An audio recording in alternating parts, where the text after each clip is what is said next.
I guess that's life in the big city, huh? They say there's no rest for us. Won't you hit this road with me, shawty? You can stand up in the sunroof, let your head down, let the wind hit your face, and just breathe, breathe, breathe. Everything, but everything was never enough. My heart, my soul, the good, the bad, all that I am, everything. What more could you want from me? Oh, let it breathe. Yeah, you know the life. Rapping's my occupation, my pedigree is a different type.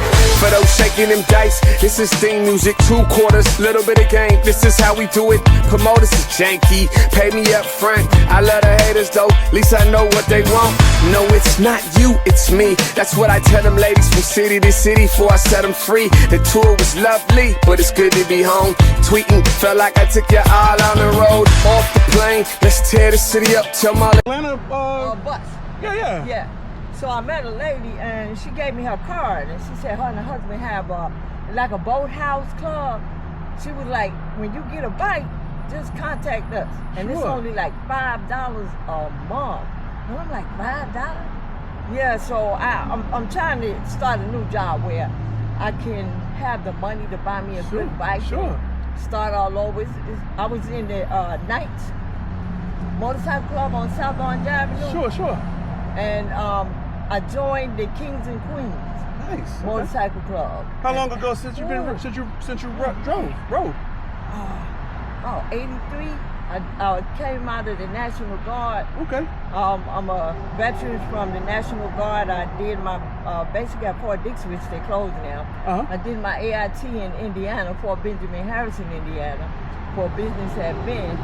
And then I would only go on weekends upstate New York for annual training. Do you think about taking that MSF course? No. The motorcycle safety course through Harley? No. Go online. They got a motorcycle safety course that they give to people returning to riding and who've been riding for a long time. Oh, and it's called the MSF. MSF. Okay, I'll do that. You might get some benefit out of that, and then that'll give you some time to kind of decide what you're gonna ride. Tell me what your father used to ride. Do you remember? Harley Davidson. You remember what was the Softail, Road Glide, Ultra? You remember? It was like it had a body around it, like had the music and. Nice. Yeah, and you know. What color was it? It was burgundy. Nice. And I don't know, a lot of people know him. His name is Eddie Lee Green. Okay. And he retired from Glenn Lee Flatbed Company down here. Okay. 21. Yeah, he recently passed. Sorry for your loss. Thank you. He bought a Peterbilt yellow. Okay. And my brother and them stayed in the house 1773. Georgia Highway 21. Okay. Floor, trailer sits on the right-hand side. Okay. Across from CBS. Everybody basically knew my dad. Nice. He was just that caring and loving, you know. What's your name? Sharon. Sharon what? Green. Sharon Green? Yes, sir. My name is Rennie Walters. I'm better known on YouTube as the Bike Life Commando. And I say better known, I'm actually new to YouTube. Yeah. My son and I put this together. So, and he's got me. What I do is normally, it's funny you came to me, because normally when I'm fueling up, I talk to people at the gas pump. I call it the Gas Station Chronicles. But my YouTube handle is called Bike Life Commando. Bike Life Commando. And I illustrate rides where I go on, places I go on. Just sometimes it's just a beautiful day and I comment on something that's happening today that makes people smile. Yes. And your shirt is so fitting. Thank you. You know what I'm saying? God got me, and I love that. Thank you, sir. I have not a clue. I'm sitting parking, and something inside of me admired you and this bike. I'm like, okay, God, I don't know what he might be thinking. I'm approaching him.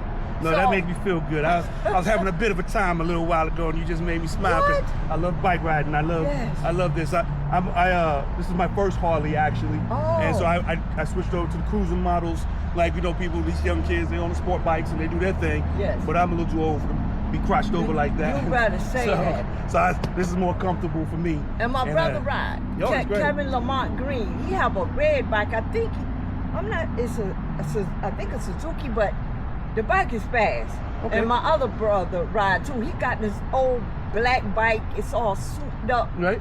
And my brother can't even, my other brother, youngest brother, can't even keep up with him because he'll try to make somebody hurt themselves.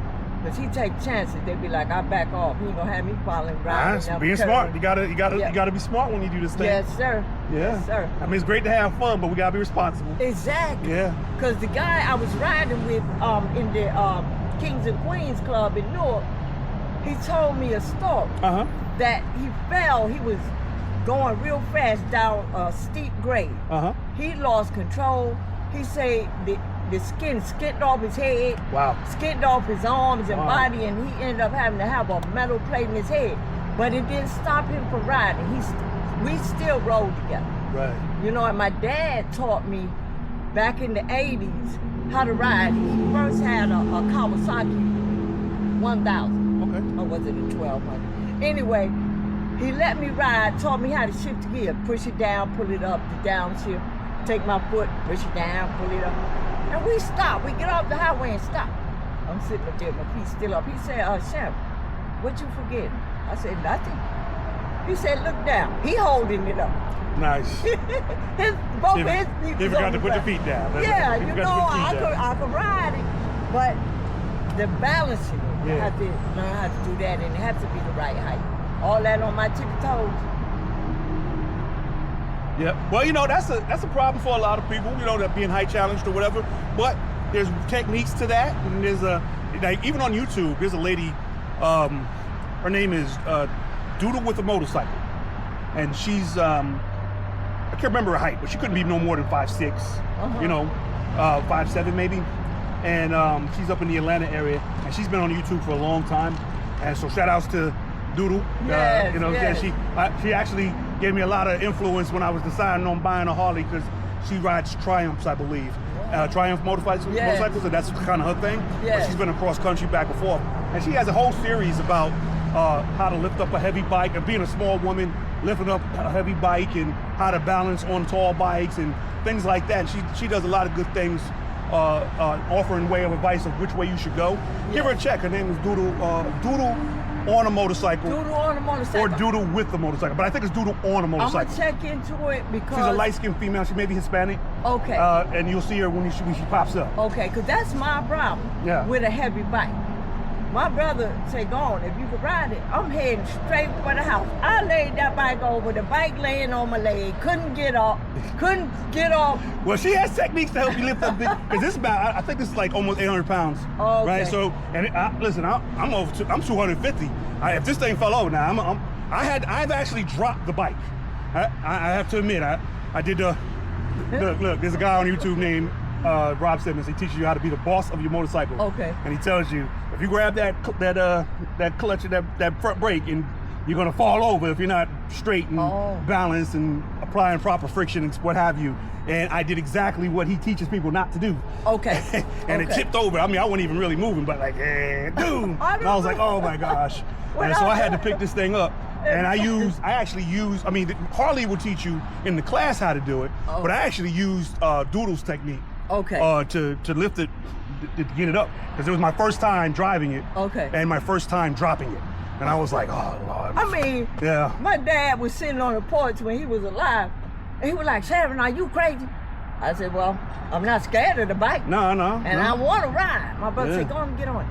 And my dad said, Sharon, you crazy? You on the grass and dirt. That's the worst thing you can do and don't know how to ride. I got on that bike. And like I said, my brother's bike is all souped up.